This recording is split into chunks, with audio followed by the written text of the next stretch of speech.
Does Valentine's Day, with its heart-shaped candies and fluffy teddy bears, seem like a sweet celebration of love to you? Let's delve deeper and unmask its darker origins.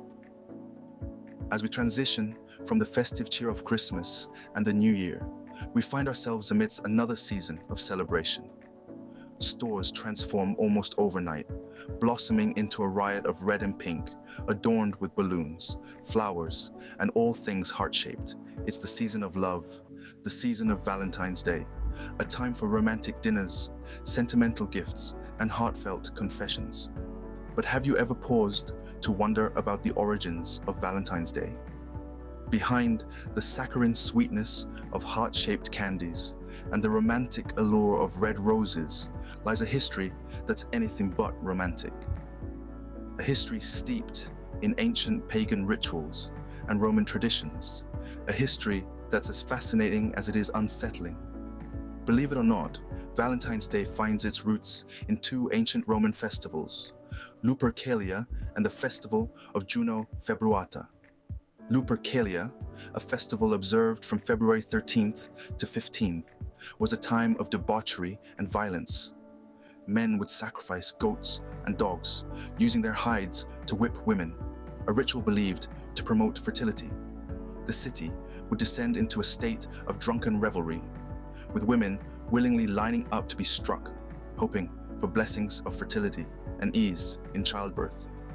The name Lupercalia itself is derived from lupus, meaning wolf, in honor of Lupercus, a god associated with shepherds, fertility, and protection against wolves.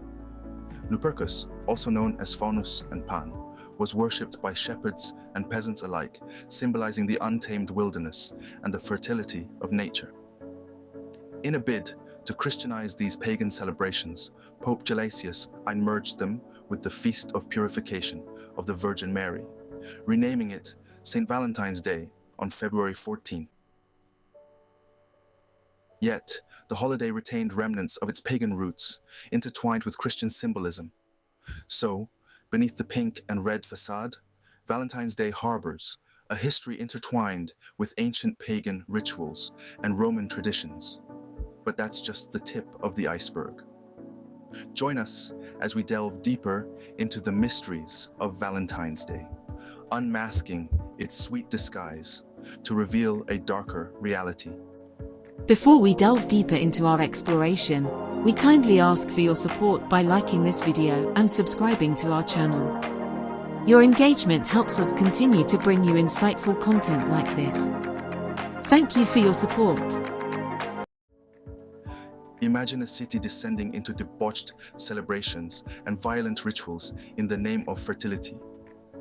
Welcome to Lupercalia, the ancient Roman festival. In the heart of winter, Rome would come alive with the fervor of Lupercalia, a festival observed from February 13th to 15th. This was not a celebration for the faint-hearted. It was a time of uninhibited revelry and shocking rituals, all in the name of fertility and purification. The festival began with the sacrifice of goats and dogs, animals sacred to Lupercus, the god of shepherds.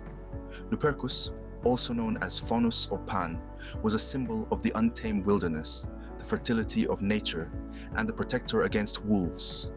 His name derived from lupus, meaning wolf, a nod to the legendary tale of Romulus and Remus, Rome's mythical founders, who were nurtured by a she-wolf. Following the sacrifices, the Luperci, or male priests of Lupercus, would smear their faces with the sacrificial blood. Afterward, they would don goat skins and run around the Palatine Hill, whipping any woman who came within reach with strips of the sacrificial hides. This was not an act of brutality, but a revered ritual. The women, hopeful for fertility blessings and childbirth ease, would willingly line up to be struck. As the city descended into a state of drunken merriment and unabashed nudity, the echoes of Lupercalia's wild spirit reverberated through the streets. This was a festival that blurred the lines between civilization and wilderness, order and chaos, all under the watchful eyes of Lupercus. Yet, as wild and shocking as these celebrations may seem to modern sensibilities, they were the roots from which Valentine's Day sprung. When Pope Gelasius I made an attempt to Christianize these pagan festivities, he merged them with the Feast of Purification of the Virgin Mary, renaming it Saint Valentine's Day on February 14th. Despite this spiritual makeover, the echoes of Lupercalia's wild spirit can still be heard in today's Valentine's Day celebrations. And so, the seemingly innocent Valentine's Day is rooted in the Lupercalia festival, where men whipped women with animal hides for fertility. But the ties to paganism extend further. Let's explore the Festival of Juno Februata and the Christianization of these pagan celebrations. The Festival of Juno Februata, named after Juno, the queen of the gods and patroness of marriage and women, was also observed in February. Juno Februata, meaning Juno the Purified, was celebrated by Roman women seeking marital bliss and fertility. The festival was marked by love lotteries, where men would draw names of women to be their partners during the festival, a practice believed to have influenced the tradition of sending anonymous Valentine's Day cards. However, as the Roman Empire grew, so did the influence of Christianity, and the Church became increasingly uncomfortable with these pagan celebrations. In an attempt to moderate the debauchery of Lupercalia and the Festival of Juno Februata, Pope Gelasius I, in the late 5th century, abolished both festivals and declared February 14th as Saint Valentine's Day. But who was this Saint Valentine? Well, there were actually several Christian martyrs named Valentine, but the one most associated with our modern holiday was a priest in Rome who was executed on February 14th, around 270 AD, for performing illegal marriages for soldiers who were forbidden to wed. Despite the decree of Pope Gelasius I, the holiday did not immediately lose its pagan connotations. The love lotteries continued, albeit under a Christian guise, and Cupid, the Roman god of love, survived the Christianization of the holiday and remains a popular symbol of Valentine's Day. Over the centuries, the holiday evolved, with medieval poets romanticizing the day and adding notions of chivalry and courtly love. By the Victorian era, Valentine's Day had become a commercial holiday, with the introduction of mass-produced Valentine cards and gifts. Despite the Christianization, Valentine's Day retained remnants of its pagan roots, creating a holiday of mixed symbolism. While the holiday may have started as a festival of fertility and love, it has been shaped by history, religion, and commerce into the celebration of love and affection we know today. Ever wondered about the origins of Cupid, the iconic figure of romantic love? Well, strap in, because it's a tale as old as time and steeped in mythology. Cupid, known to the Romans as Amor and to the Greeks as Eros, is the god of desire, erotic love, and affection. Often depicted as a mischievous cherub armed with a bow and arrow, his shots are said to incite passionate love and desire in his targets. However, Cupid isn't just the cute and harmless figure we see on Valentine's cards. His origins are much more complex. In mythology, Cupid is the son of Mars, the god of war, and Venus, the goddess of love. This union of love and war gave birth to a deity who could be both tender and mischievous, personifying the dual nature of love. He's a symbol of how love can be both gentle and chaotic, a source of joy and pain. But there's more. In some interpretations, Cupid is associated with Nimrod, a figure in ancient mythology known for his rebelliousness against God. Nimrod, who was a mighty hunter before the Lord, is often associated with defiance and lust, adding a more sinister layer to Cupid's character. So what does all this have to do with Valentine's Day? Well, Cupid embodies the passionate love and desire that Valentine's Day is often associated with. However, his complex origins remind us that love isn't just about sweet sentiments and heart-shaped candies. It can be messy, chaotic, and even have darker undertones, much like the pagan origins of Valentine's Day itself. It's fascinating, isn't it, how a holiday that's so widely celebrated and associated with love and affection can have such a complex and dark history, and how Cupid, a symbol of this holiday, can be so much more than just a cherub with a bow and arrow. Thus, even Cupid, the symbol of Valentine's Day, is steeped in complex mythology and symbolism. Let's contrast the superficial expressions of love associated with Valentine's Day with the true essence of love as described in 1 Corinthians 13. In the midst of the roses, chocolates, and heart-shaped symbols, it's easy to get swept up in the commercialized version of love that Valentine's Day often promotes. This version of love is fleeting, based on feelings, and often leans more towards lust than genuine affection. It's a love that's tied to a single day, an event, a gesture.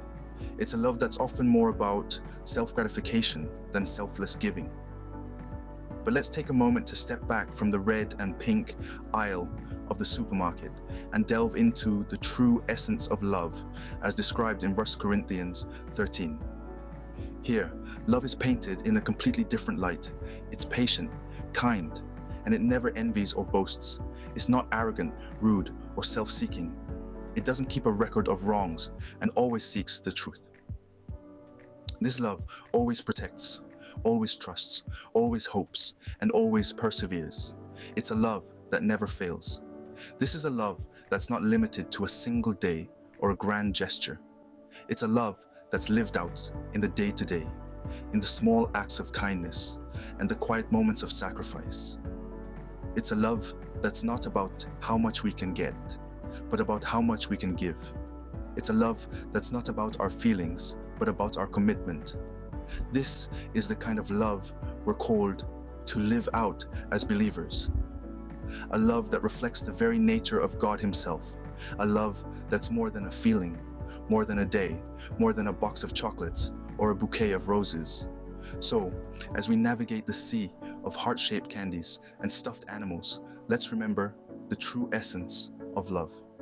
Let's remember to love as God loves us, with patience, kindness, humility, and perseverance. Let's remember to love not just on February 14th, but every single day. As believers, Valentine's Day serves as a reminder to discern between God's unconditional love and the fleeting desires of the world. Valentine's Day serves as a poignant reminder of the tension between tradition and truth, between superficial romance and genuine love. This tension is not unique to Valentine's Day. In fact, it is a universal conundrum that we all face in various ways. Tradition brings comfort, continuity, and a sense of belonging. It is the thread that weaves individuals into a society, creating a shared identity. And yet, it is also a veil that often obscures the truth, muffles voices of dissent, and perpetuates outdated norms. Valentine's Day, with its pagan roots and commercialized facade, is a perfect example of this. It is a day that is supposed to celebrate love. But what kind of love are we really celebrating? Is it the deep, enduring love that withstands the test of time and adversity? Or is it a shallow, transient infatuation that is here today and gone tomorrow? The truth is, love is not about grand gestures or extravagant gifts. It is about understanding, patience, and kindness. It is about selflessness, forgiveness, and acceptance. It is about being there for someone through thick and thin, in sickness and in health, for better or for worse. And yet, these are the aspects of love that are often overlooked or ignored on Valentine's Day. Instead of indulging in worldly customs that emphasize materialism and lust, we should strive to live in alignment with God's love. God's love is unconditional, unwavering, and unparalleled. It is a love that transcends all barriers, heals all wounds, and brings all people together. It is a love that is worth celebrating, not just on Valentine's Day, but every day. So, let us use Valentine's Day as an opportunity to reflect on the true meaning of love, to question our traditions, and to seek the truth. Let us strive to love as God loves us, with all our heart, with all our soul, and with all our mind. Let's unravel the mysteries of Valentine's Day and embrace the boundless love of Christ. Today, we've journeyed through the darker origins of Valentine's Day, unmasking its pagan roots and complex symbolism. We've delved into the ancient Roman festivals of Lupercalia and Juno Februata, events marked by violent celebrations and debauchery, veiled under symbols of fertility and protection. We've seen how Lupercalia, named after the wolf god Lupercus, was a time when men, in a fervor of purification rituals, would strike women with the hides of sacrifice animals. These rituals, intermingled with drunken revelry and nudity, were believed to promote fertility and ease in childbirth. We've also explored the Christianization of these pagan rituals by Pope Gelasius I. In an effort to temper the wild celebrations, he merged them with the feast of purification of the Virgin Mary, renaming it St. Valentine's Day. Despite this, the holiday retained remnants of its pagan roots, subtly entwined with Christian symbolism. And let's not forget Cupid, the mischievous god of desire. Despite his cherubic appearance, Cupid's origins are steeped in mythology and symbolism, often associated with Nimrod, a figure in ancient mythology and considered by some as a demon of lust. In stark contrast to these dark origins and lustful symbols, we've considered the true essence of love, as described in 1 Corinthians 13. This divine love is a far cry from the fleeting desires often associated with Valentine's Day, calling us to discern between God's unconditional love and worldly customs. As we've unraveled the mysteries of Valentine's Day, we've discovered a poignant tension between tradition and truth, between superficial romance and genuine love. This tension serves as a powerful reminder that we should not merely indulge in worldly customs, but seek truth and live in alignment with God's love. In the end, Valentine's Day serves as a powerful reminder to seek truth, discern love, and embrace the boundless love of Christ.